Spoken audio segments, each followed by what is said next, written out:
this is our official start of big data for today.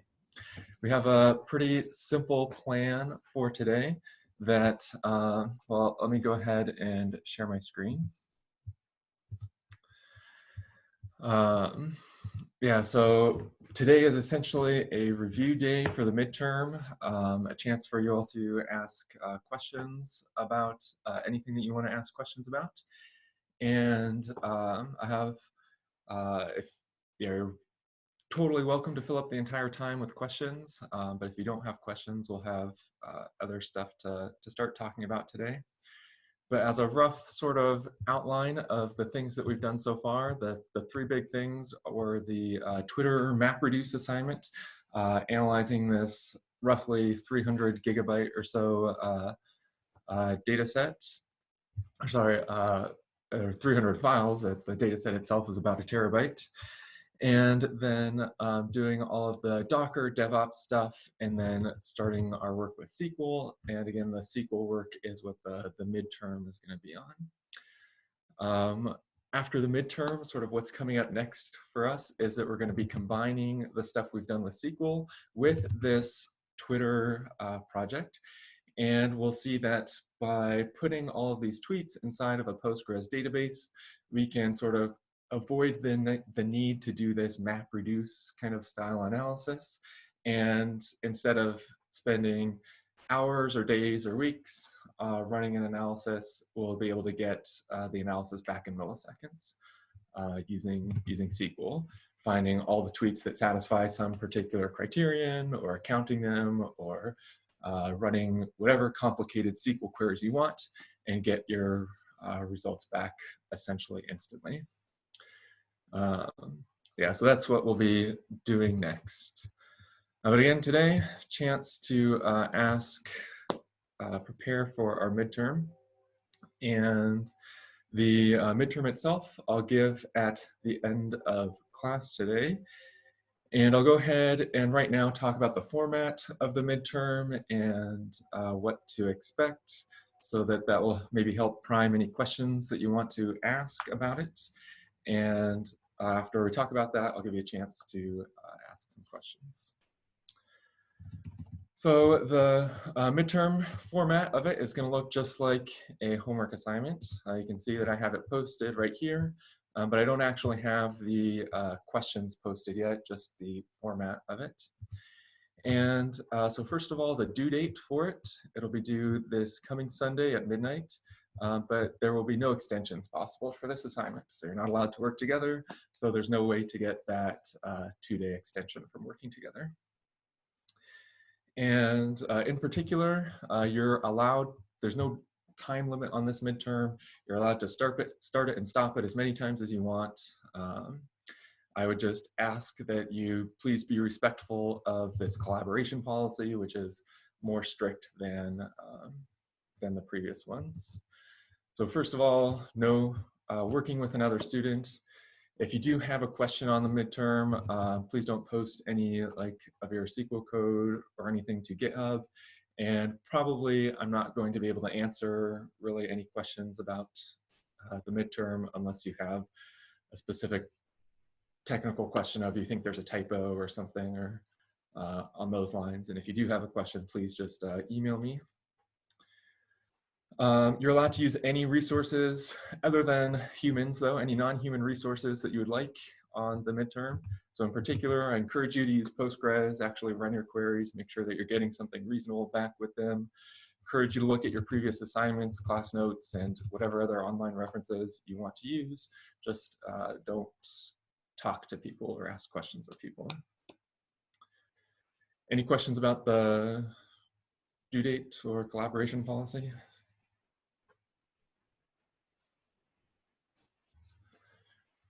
Okay, then the instructions are going to be essentially the same as for your homework assignments. You'll fork the repository. There's going to be 5 problems again. 4 of those problems are going to be the SQL problems of getting a select statement to work correctly. One of those problems will be coming from the lab, where reordering the table in order to minimize disk usage. Each question's worth 6 points, and so the midterm's worth 30 points overall. And then finally, just commit your changes to GitHub and submit your link to Sakai along with a collaboration statement. For those of you who have already submitted your lab from last week, they've been graded, and so you can look at them and see how you did, if you got full credit or not, if you missed some things. There were a couple spots where people did do things a little bit backwards, and so I would encourage you to look at the notes and the grades on the lab before working on the midterm.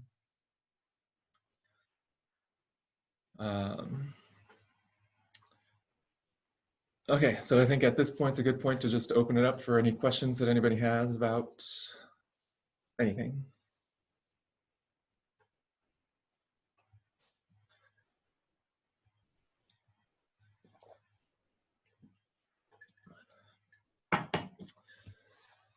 See, everybody feels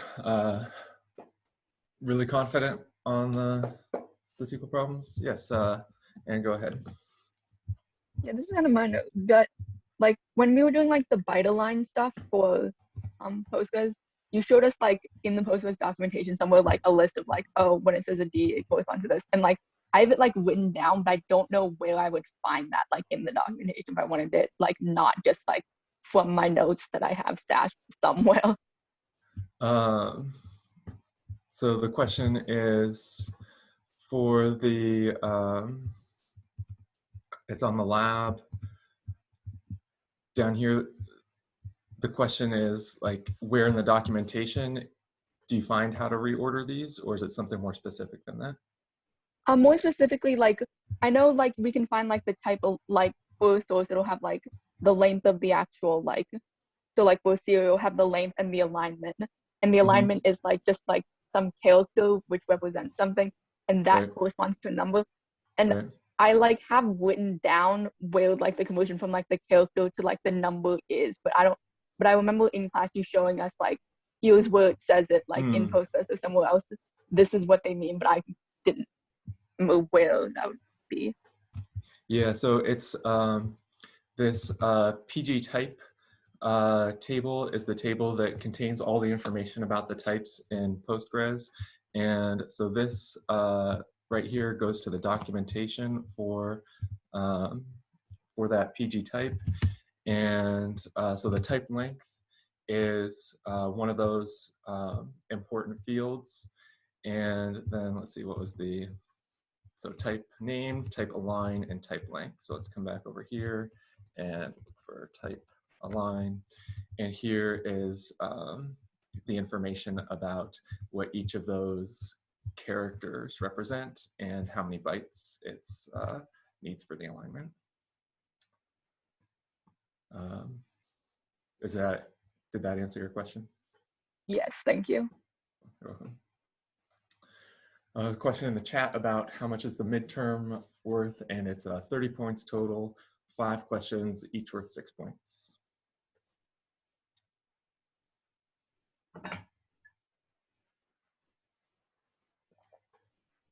Any other questions? I had a question from the third Padilla homework. Okay. Yeah, so basically, I think it was question 7. And basically the question was such that I ended up using one subquery multiple times. So I wanted to save it and use it and not have to paste in that same code every time. So I tried using it as a view, but that didn't work too well with the tests because the view was actually outputting stuff. So I was wondering if there's a way to like save the output of a query and without creating any outputs or something. Yeah, this is a great question. So I'm going to, let's see, switch over to the terminal over here, and let's go let's see. So I'm in the midterm folder right now, but we can go ahead and bring up Docker here, and should work fine. And down here, let's start up pSQL. So the question was, let's say you have a query, and it has a subquery that's repeated multiple times. Is there a way to kind of name that subquery so that you can reference it multiple times? And there is. The way for doing that is using what's called the with keyword. So if you do with, and then let's see, the name that you want to name the query, so with example as, and then you can put the query that you want, like the subquery, inside of parentheses right here, and we'll do select star from film, so it's a really simple subquery. Then we will select title from example, like that. And now this example, anytime this example comes up, it'll be replaced by this subquery right here. And so I could say something like select title from example, inner join example again, and it would have this subquery sort of repeated multiple times, and then you don't have to retype it out.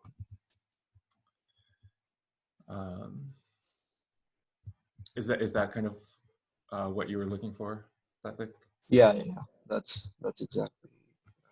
Thank you. Yeah, great question.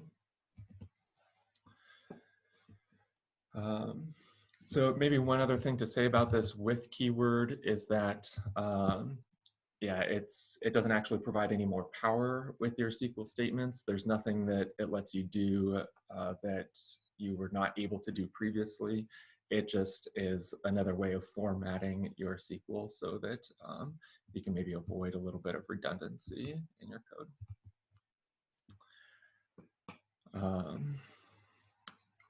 Yeah, great question. Any other questions about anything?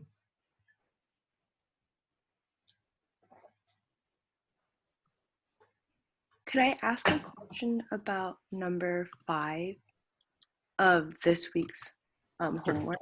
Mm-hmm. Well, through a lot of other problems too, I always have the issue of when I use the where clause, I guess what I'm trying to match, I can't do. It's always saying that like there's no column titled unnest, for example. And for this problem, you give us like a hint to have 2 tables and then inner join them. And I was wondering where in the SQL code would you add the where statement? Would it be helpful if I showed my code or shared my screen? Sure, yeah, go ahead. I'm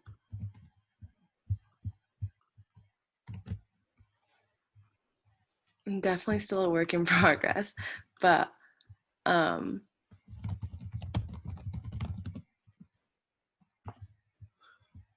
so the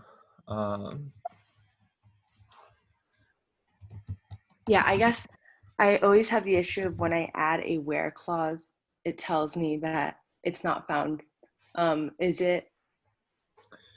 So the syntax for this where clause, so I'm looking on line 14 right now of your code. This where clause has to apply to sort of an entire select statement. So you could put it inside of your subquery, so inside of the parentheses between lines 10 and 13, if you wanted to only filter that, that particular part right there, or you have to put it after all of the joins happen.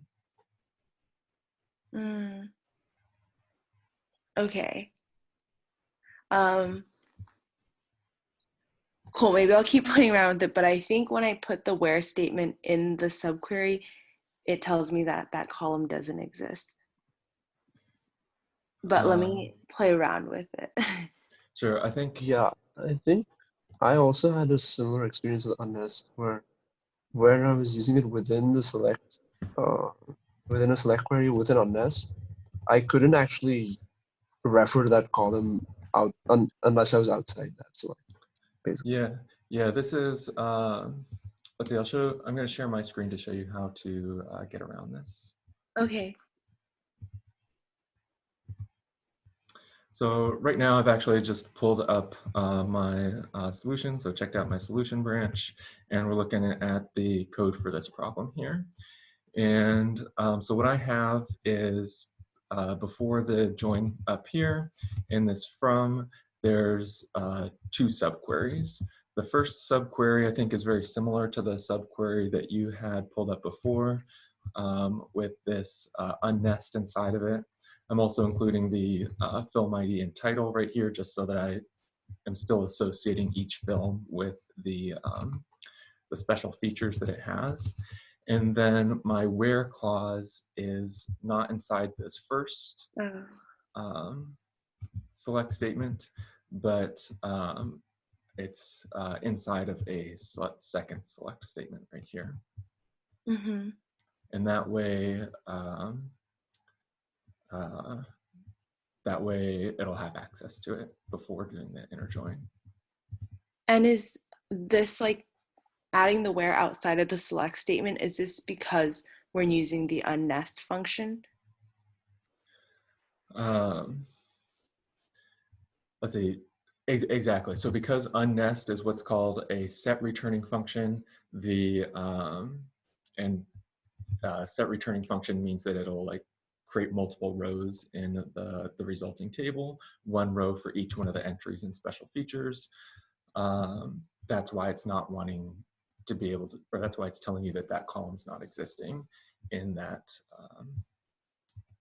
when you have the where clause inside of here. And so in order to make the column exist, you can just wrap it inside of a query, and then the column will exist. Right, makes sense. Thank you. Mm-hmm. That's a great question.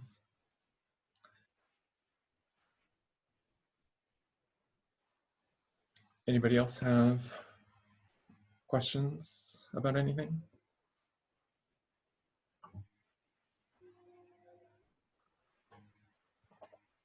I have another question about the lab that we had this week. Mm-hmm. I was working with someone in the class and I realized that I got a lot of these wrong, but I wanted to check with you kind of because I'm concurrently taking this with systems and we don't go over this type align thing. And so I totally overlooked that, but kind of what Anne was saying earlier, like each character corresponds to like 2 or 6 or 4 bytes, and then we go by that, right? Not by the type length when ordering. So let's see. The way that type align and type length end up relating to each other is that if something has say a type length of 8, its type align is also going to be 8. Or if anything, if the type length is bigger than 8, its type align is also going to happen to be bigger than, it's going to be 8. And so it turns out actually that if you just order things from, according to type length from largest to smallest, then you're guaranteed to get the most efficient ordering possible. Okay, fault to that is for the type align of, for example, a serial is I, and for a MAC address is I, but the type length for both of those are different. And in that case, when you're like actually ordering and drawing out like what the alignment of memory looks like, would we go by I or would we go by the type length? So you go by the I. Okay, yeah, that is what the person I worked with told me. Cool. Yeah, so in this, first example right here, the so timestamp TZ has an alignment at 8, and the length is 8. Same for int 8. MAC address has a length of 6. Serials and integers, a length of 4. And so the recommended ordering, sort of the simplest thing to do, is to do these first, and then these, and then this, and that's going to that'll get you the smallest ordering. There are other orderings possible,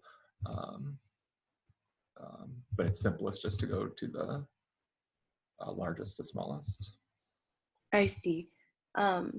Yeah, I guess when I was doing the ordering initially, I did like, I did the start time, sent, and then I added two bytes for padding before I added MAC address. But that's not correct, right? Because MAC addresses align is I, which would be 4, which would mean it's phi next to the 16. Sorry, this is like Exactly. getting... Yeah. Okay, cool. Okay, sorry, that was kind of confusing. Okay, thank you. Maybe one comment for everybody on this these problems is that for the midterm, I'm not going to ask you to actually provide like how many bytes is the row. I'm just asking you to reorder them in the into an optimal fashion. So the ability to calculate like exactly how many bytes it is just sort of good background knowledge, but not necessary for the midterm.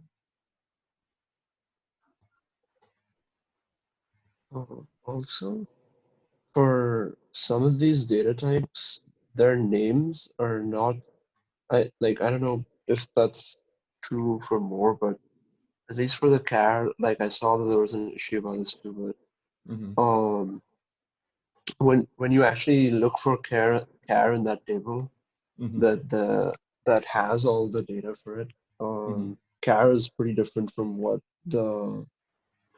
it actually stores for some.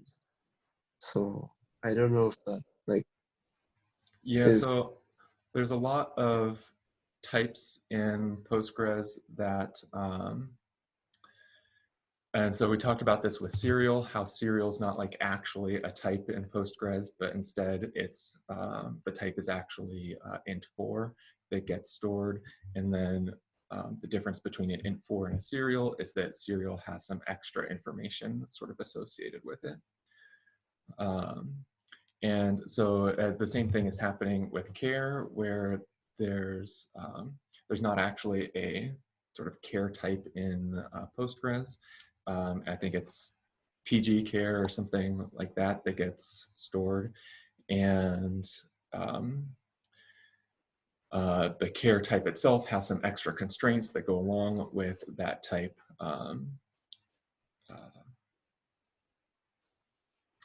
But the type itself ends up having the -1 length because it's sort of a potentially arbitrary long type. In this problem involving the chars, if you treated it as a length of 1 or as a length of -1, either way it ended up getting put at the bottom. And so in terms of ordering, it shouldn't have affected the ordering that you got.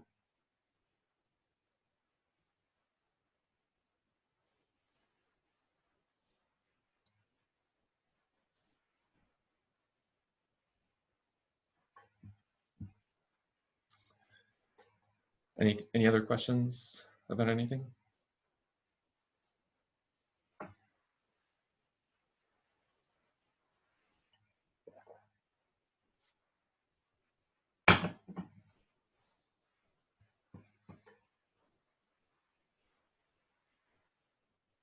Okay, last chance before I'll start talking about some new material. Give you a few seconds to shout out a question.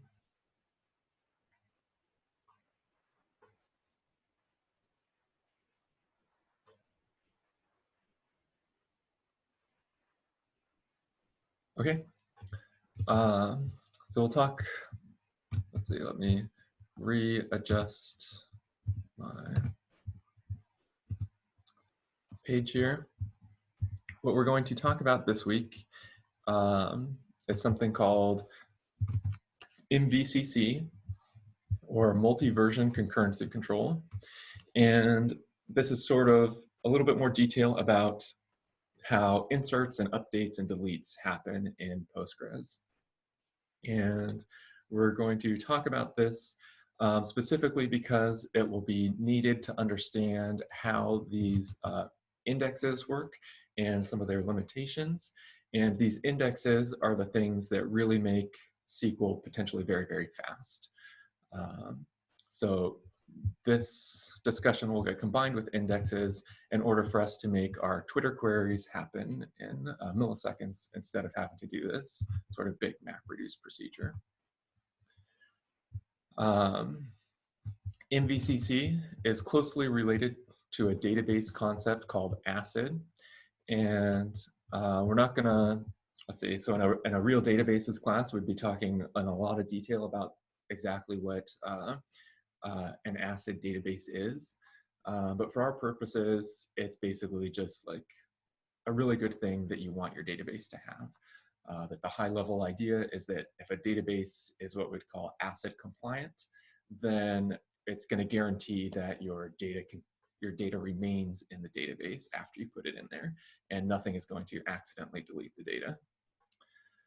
ACID is an acronym standing for atomicity, consistency, isolation, and durability. These atomicity, consistency, and durability concepts, again, we're not going to really talk about, at least at this point. Instead, we're going to focus on this isolation concept. And so again, Postgres is an ACID compliant database. But a lot of other databases are not ACID compliant. And in particular, if you've heard of NoSQL databases, so I've mentioned these a little bit in class at this point, especially MongoDB and CassandraDB, these are not ACID compliant databases. And so it's very common for data in these databases to be corrupted. And you should only use these databases if you, in some sense, want your data to be corrupted. That's a very rare thing for you to want your data to be corrupted, but there are some use cases where that's the right thing to do. But they're, again, extremely, extremely rare, and I've personally never encountered that. Yeah, there's a couple like really infamous incidences with MongoDB about how they've sort of exaggerated their ACID compliance. And there's this really famous set of tests called Jepsen, the Jepsen analysis tests. It's this group of database experts who evaluate, I think they've done about 30 or so different database systems at this point, really trying to like stress the test their ACID compliance, trying to find all sorts of weird configuration settings and things to break the database. Postgres does pass sort of with flying colors. The Jepsen analysis for Postgres actually found a couple bugs in Postgres, and the Postgres teams fixed those, but that's to be expected. The MongoDB database, however, did not pass. The database has been tested lots and lots of times. It's never passed. It's actually not really intended to pass the way MongoDB is structured, but the MongoDB team sort of has infamously misrepresented that and claims that they pass. And there's a sort of big kerfuffle in the database community about that. So if you want to read more details about that, that's what that link's for. There's a lot of sort of blogs about how people start with MongoDB, then their websites get corrupted with data that they put it in there, it doesn't stay in there, and so people migrate away from MongoDB. You can read about a social media website that had that happen to it, or The Guardian, the newspaper. It's another big famous website. They switched from MongoDB to Postgres for this same reason. One of the reasons people do like these non-ACID compliant databases, so MongoDB or Cassandra, is because they can be faster than Postgres in some situations. And so if you really, really, really need lots of speed, and again, you only care if 99% of your data is accurate, you don't care about all your data actually being correct, that would be the use case for MongoDB. But even in that situation where you don't care about ACID compliance, it's possible to turn that off in Postgres using things like unlogged tables, disabling something called async, or disabling what are called full page writes. And so we're not going to talk about the details of these in this class, other than just to know that if you did need that sort of NoSQL performance, you can get it from Postgres by just disabling its ACID compliance features. There's a little joke right here about writing a CV. So NoSQL, I don't know, 5 years ago was sort of like the hip in thing that everybody was doing. Everybody was using MongoDB everywhere. And my sort of opinion about this is, why were people using NoSQL, is just because they didn't understand SQL. And so it's really easy to put NoSQL on your CV. So my recommendation is not to actually do this. You should put SQL on your CV instead of NoSQL. It's a sort of super quick discussion on ACID compliance. Next, we'll talk about isolation, that specific property in detail. But before we do that, are there any questions about any of these other properties at a high level?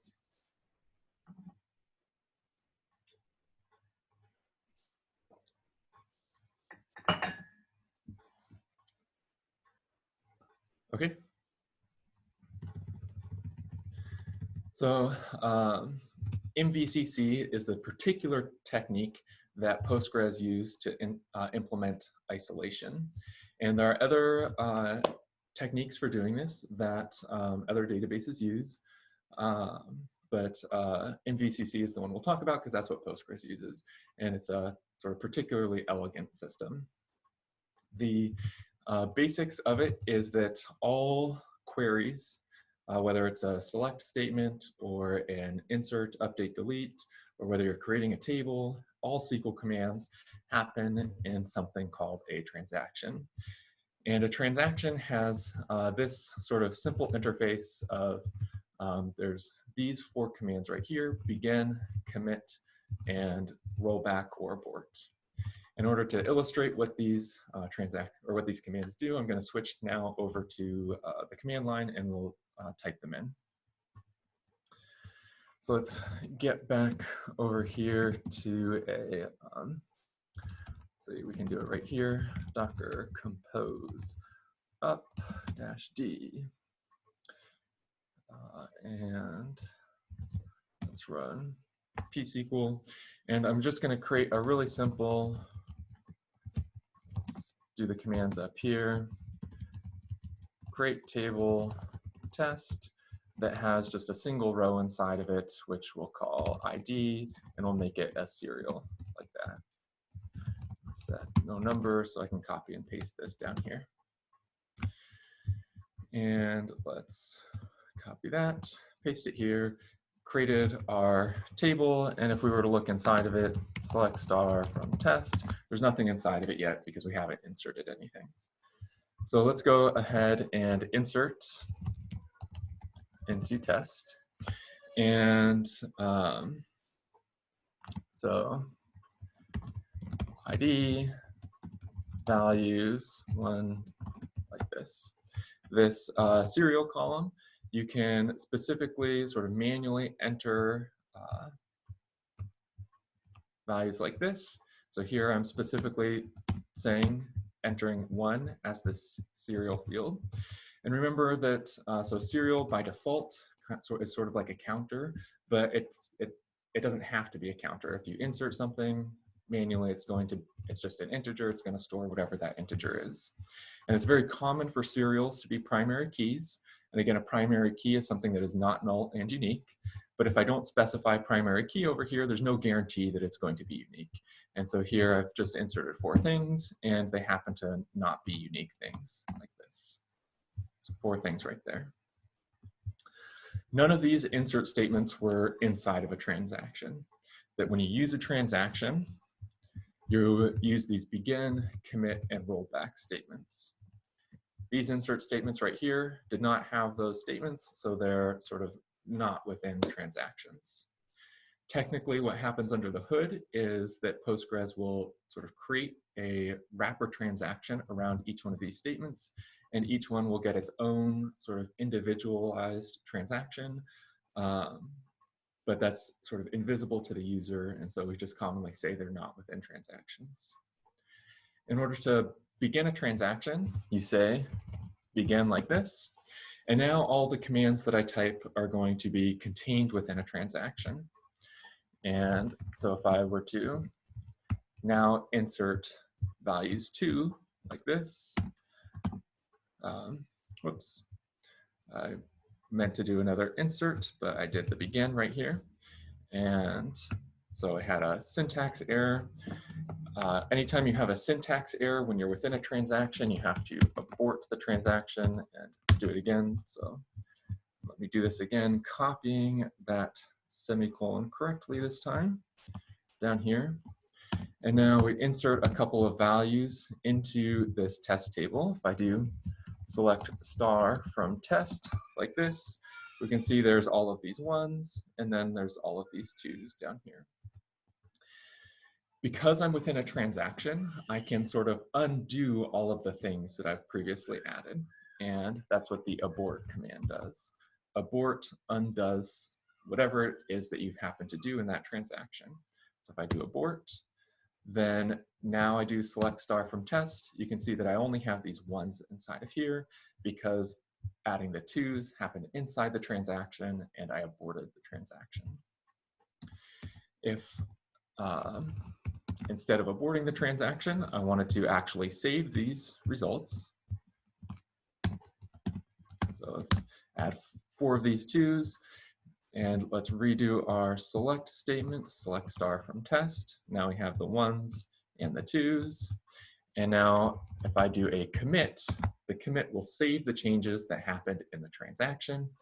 And now if I do select star from test, then we can see that all of the 1s and all of the 2s are both contained here in this transaction. Are there any questions about that so far? What the begin, commit, and abort commands do?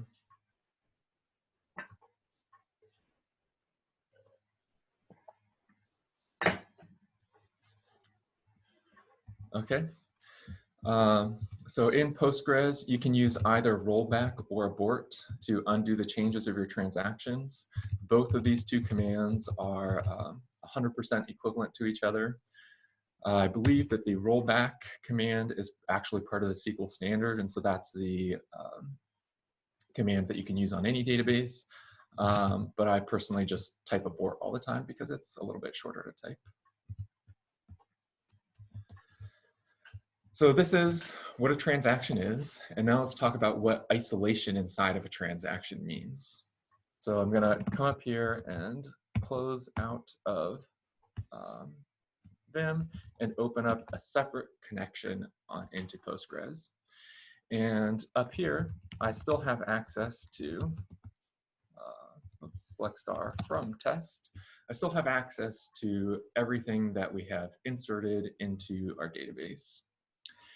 And this is sort of one of the really cool things about databases that we actually haven't talked about too much at this point yet, is that with a database system like Postgres, you're not limited to just one person connecting to your database and interacting with it at any one time. You can have sort of an arbitrary number of connections, thousands of people manipulating the data in different ways, and Postgres behind the scenes is going to make all that happen efficiently. One of the key techniques for getting correct data into your database when there are many, many connections going on at once is using these transactions. So let's see how that works here.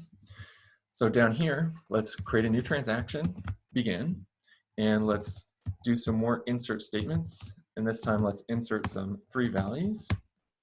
And we'll do select star from test like this. And you can see that down here in the bottom, we have the 1s and the 2s and the 3s. So because I'm inside of the same transaction that's happening in the bottom, we have access to all the information that happened inside of the transaction.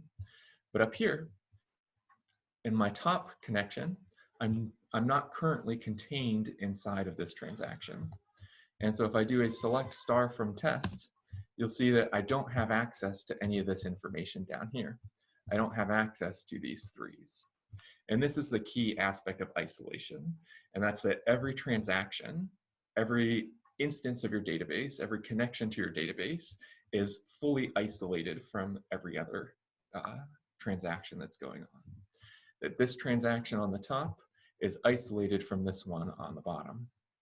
And so now, if I make whatever changes I'm going to make to my database on the bottom, whether I'm adding rows like this, or let's go ahead and delete rows. If I do delete from test where ID equals 1, this will delete all of these rows from the database right here. And I do select star from test. We get these right here, but still up on top, we still have access to all the original data. That's because the two transactions are isolated from each other. In order to make my changes down here visible to the changes I made, or to the transaction up here, I have to do a commit. And if I do commit like this, then it saves it into the database. And now up here, we have access to all of those changes. We've added the threes and deleted the ones.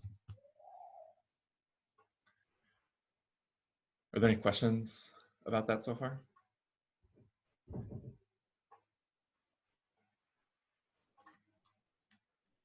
Okay. Let's do one more example of how things can stay isolated from each other. So far, we've actually really only had a single transaction going on. Just down here in the bottom, we've had a transaction going on. But up at top, we've not been inside of transactions. Again, sort of technically what Postgres is doing is that every statement by itself, when you're not in a transaction, sort of gets implemented as its own transaction all by itself, but we still say that we're not inside of a transaction because we have not used that begin keyword anywhere. Let's do down here, begin, and up here, begin.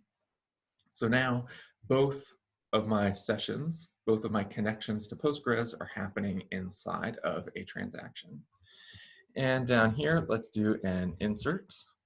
So I'm in the terminal, I'm pressing Control R to be able to search my history and then start typing out insert in order to get these commands. And let's do inserting some fours like this. And we'll do a select star from test like that.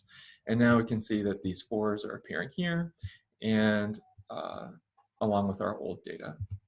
And just like you might expect, if we do select star from test up here, those fours are not appearing up here.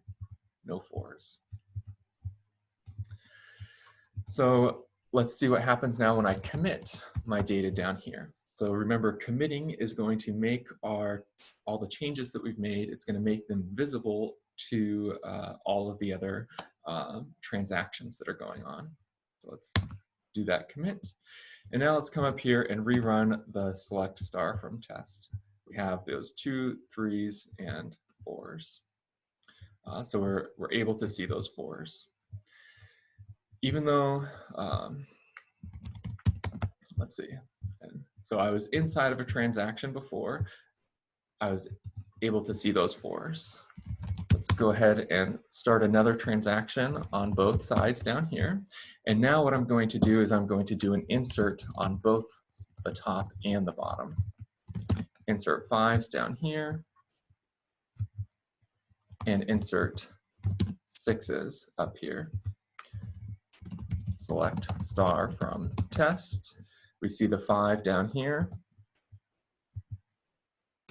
Select star from test. We don't see the 5, we see the 6. Now if I do my commit down here and do my select star from test up here, the 5 still appears up here. We also have the 6. Down here, select star from test. We don't have the 5 up here, commit, select star from test. Now we have the 5 and the 6 down below.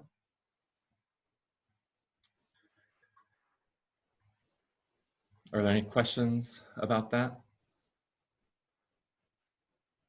The key idea is that committing makes your changes available everywhere throughout Postgres. And until you do the commit, nobody else can see your changes.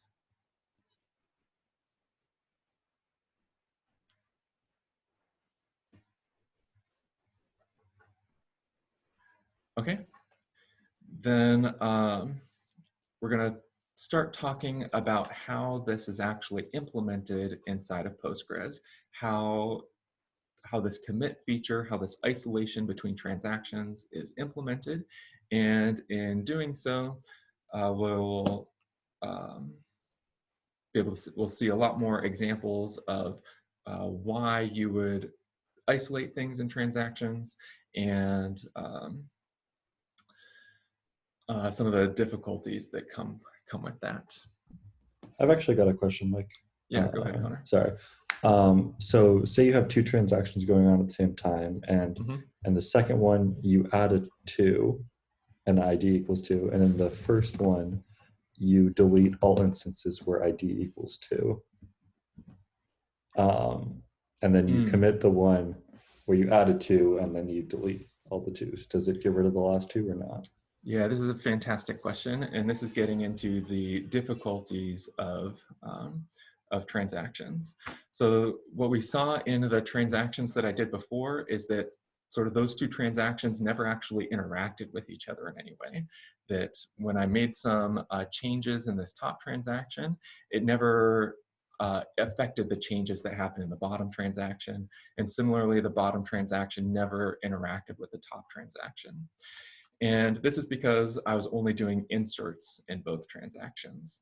If I was, so Connor pointed out that what happens when you start thinking about deletes, where you might want in one transaction to delete something that happens from another transaction. And this is going to lead to a really complicated programming concept called a deadlock. And a deadlock is sort of the bane of a database programmer's existence. It leads it's a type of bug that is really, really hard to deal with because it's a bug that's not very easily reproducible. So we'll talk in detail about deadlocks here in a little bit after we talk about the implementation of these transactions and exactly how they work.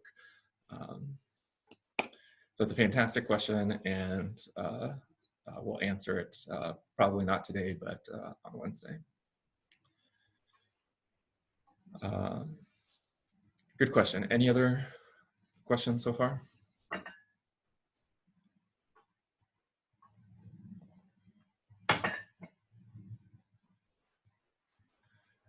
Okay.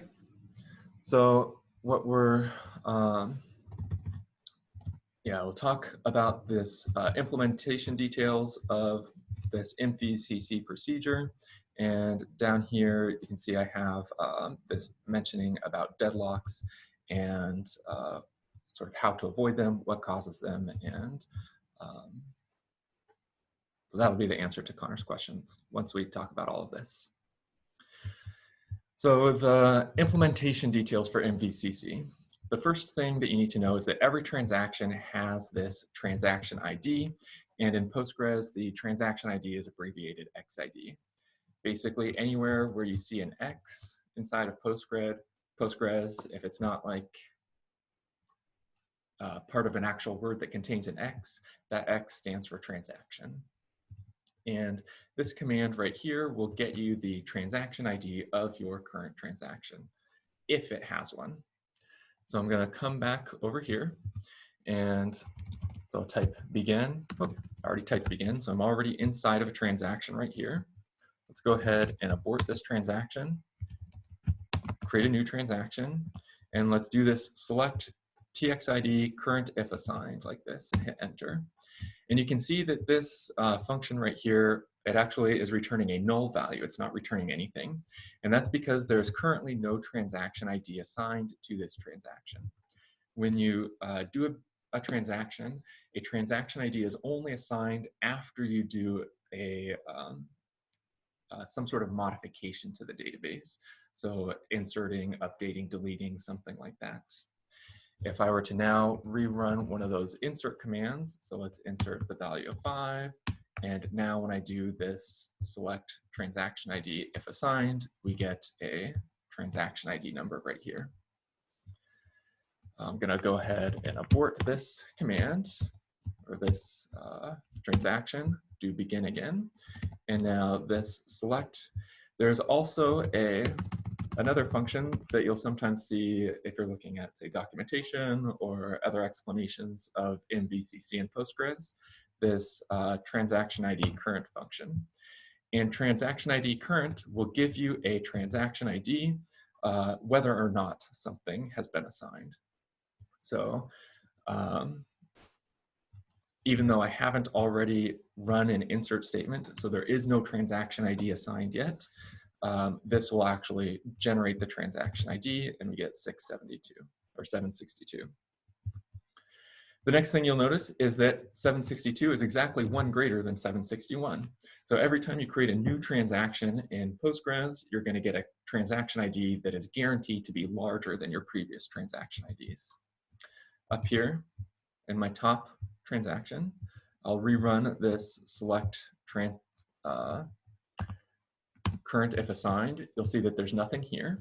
So even though this transaction happened a long time ago, I started it a long time ago, it still doesn't have a transaction ID yet.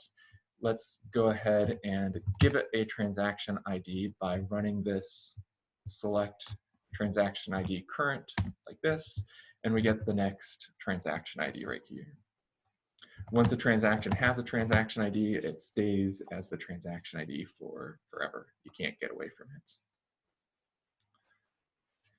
Any questions about transaction IDs? Is there a theoretical maximum to the ID, or can it store, greater and greater integers? Yeah, fantastic question. So transaction IDs are represented by 8-bit unsigned integers.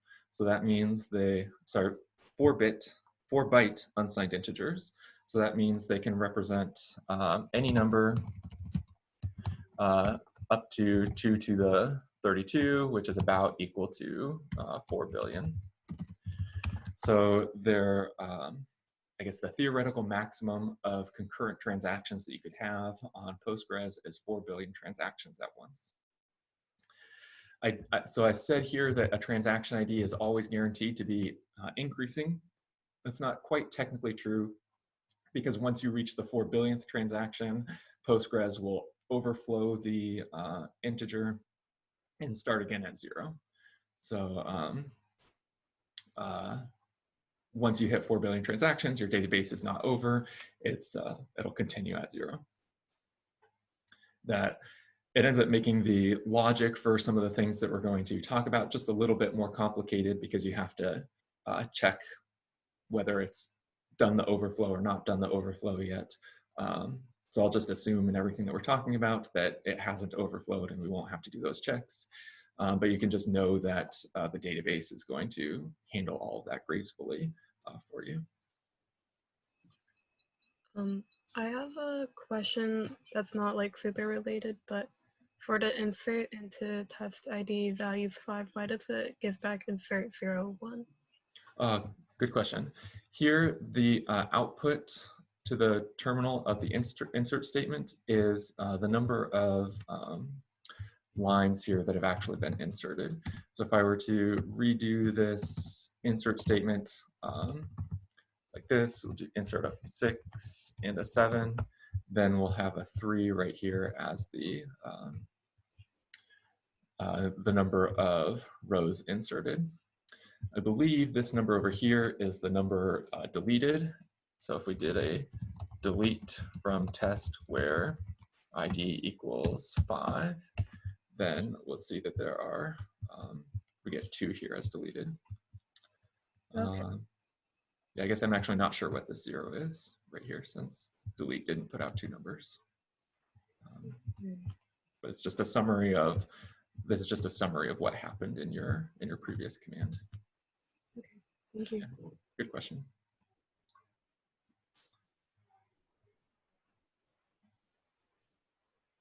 Fantastic questions. Any other questions so far?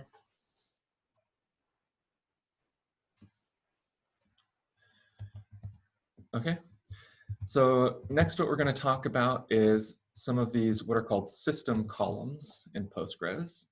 And so last week we talked about there's this 23 byte overhead on every row in Postgres, and there's no way to get around it.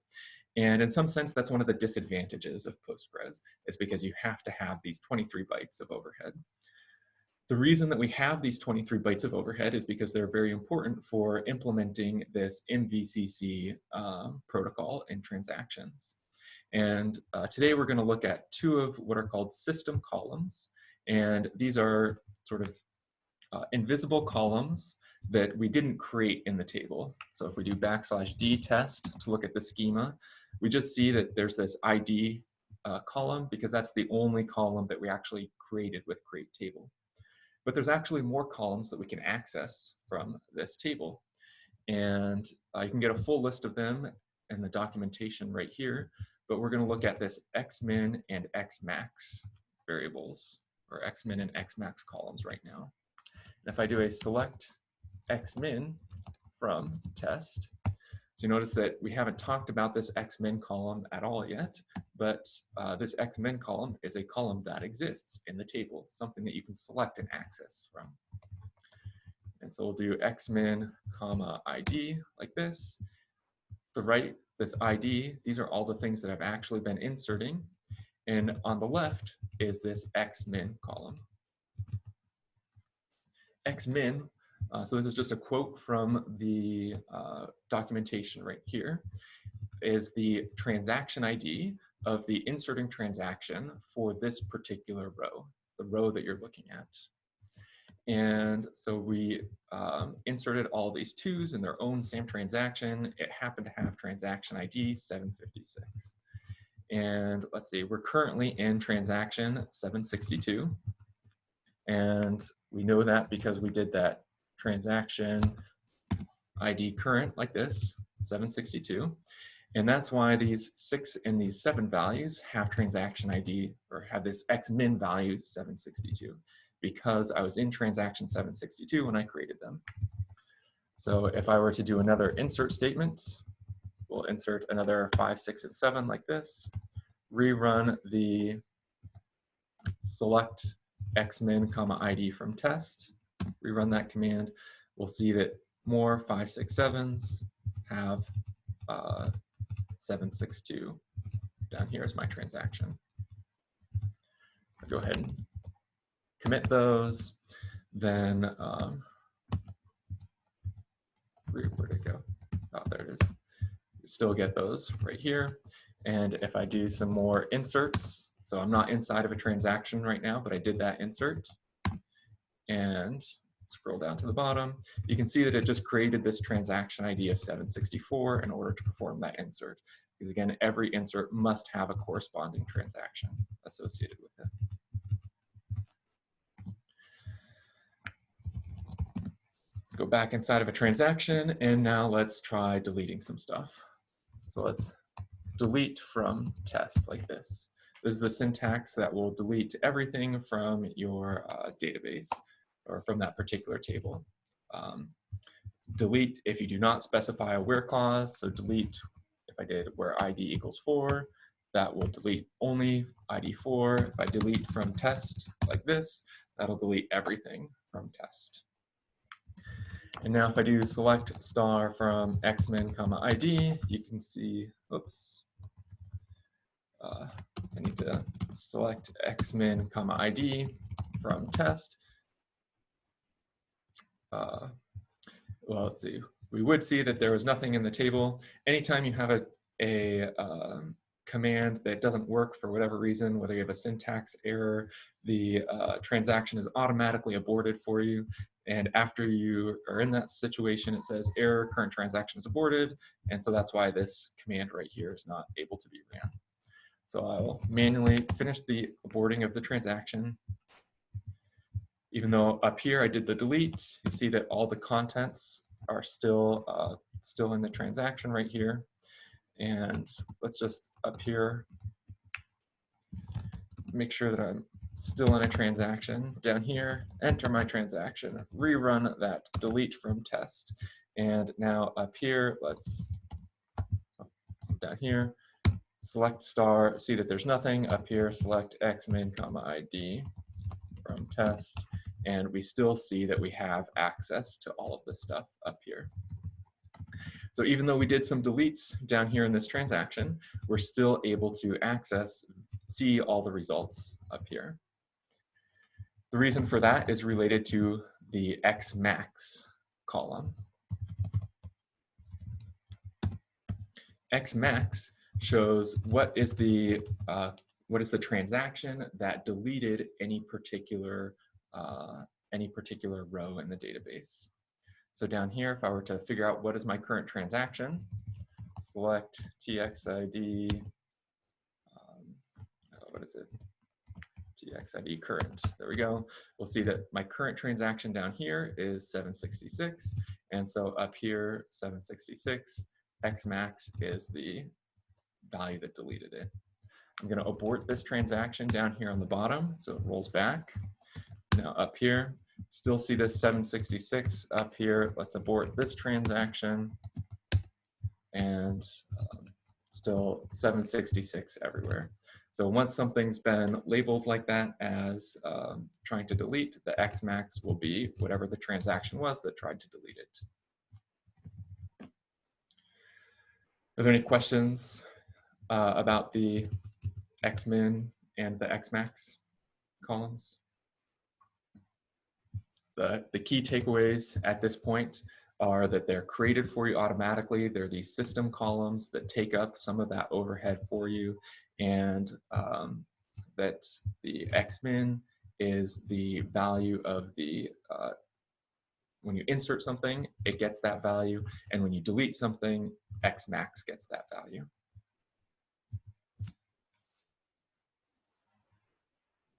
So I'm not sure how we saw the xmax column getting filled up before we committed the deletes. This is a fantastic question. So here, so the question was, we were in two separate transactions, up above and down below, and the how did the transaction up above see the changes to the xmax column when we were making changes down below? And the answer is that system columns actually, like, changes to system columns actually take effect on the hard drive instantly. And everybody has access to these system columns, and they see like what is actually going on inside of the system columns. It's only these normal columns that this isolation level applies to. The system columns are not things that your application should ever look at, should ever like have to depend on in any way. We're looking at these system columns just to sort of get a good understanding of what's going on under the hood with this MVCC protocol. But these system columns do not obey isolation, and because they're this implementation detail for how isolation is implemented. So that's why system columns, we will see the updates happening right away.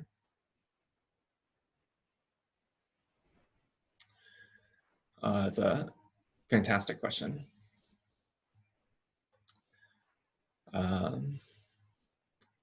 Yeah, and hopefully as we talk more about this, that will become more clear. Are there any other questions so far about transactions?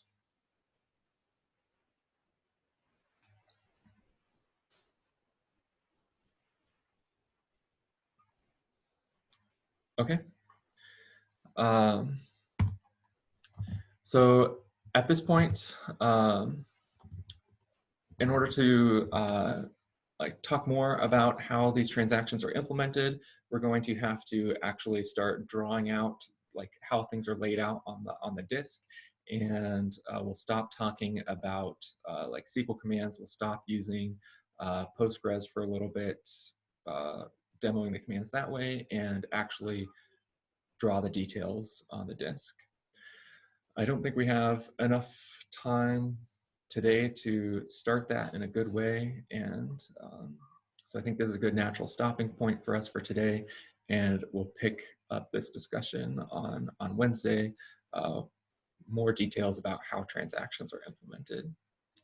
But the key things to take away for today are just the sort of, I guess, the mechanics of creating these transactions. That the begin starts it, commit saves it, abort undoes it. And if you're in two separate transactions, then you won't be able to see the results of the other transaction until the other transaction does the commit. Let's see, so with that, I'm going to go ahead and post the midterm questions. And so I have those in here, and there we go. So let's get push origin master.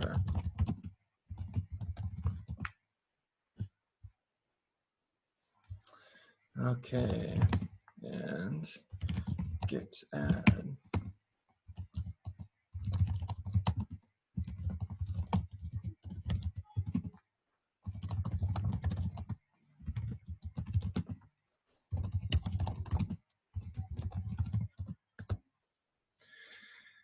Okay, and so now all of the questions for the midterm should be available. If you refresh the week 7 page, you'll see the commit hash right here changes. Click that, and now the questions for the midterm are available.